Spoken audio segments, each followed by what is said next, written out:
Tous les 5 ans, les Chinois ont l'occasion d'élire leurs représentants locaux.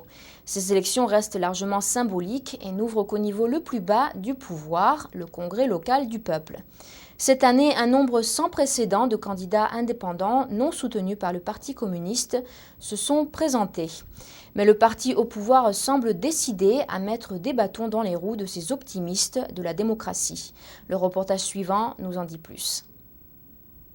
En Chine, une poignée de commentateurs, d'experts et d'activistes espèrent pouvoir participer aux élections populaires nationales de cette année. Mais leur succès dans un processus démocratique relativement symbolique reste à voir. Le régime communiste a déjà exprimé son manque de tolérance à l'égard des candidats indépendants au Congrès populaire.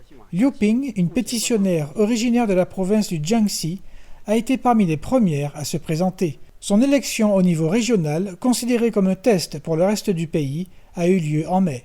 Mais sa campagne a été abrégée, les autorités l'ayant harcelée après qu'elle ait présenté sa candidature. Le 11 mai, j'ai envoyé un texte demandant de l'aide. Puis notre électricité a été coupée.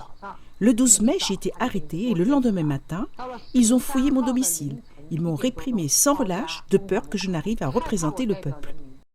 Le Congrès local du peuple est le niveau le plus bas du pouvoir sous le régime chinois. Les représentants sont élus tous les 5 ans. Selon la constitution chinoise, chacun peut se présenter aux élections. Ils doivent simplement être proposés par au moins 10 électeurs de leur circonscription.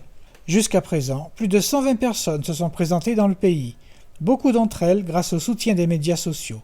D'autres plus célèbres, comme le journaliste et écrivain Li Chengpeng, ont annoncé leur candidature à Chengdu à près de 3 millions de sympathisants sur son microblog.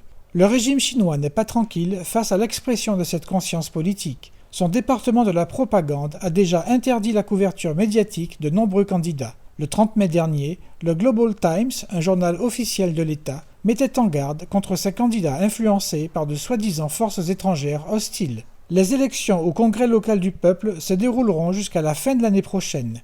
Bien que les représentants élus puissent avoir une certaine influence sur les politiques locales, la majeure partie du pouvoir politique continue de reposer sur le Parti communiste. Les responsables et les secrétaires du parti sont placés à chaque niveau du pouvoir et se conforment à la lettre aux directives du Parti central de Pékin.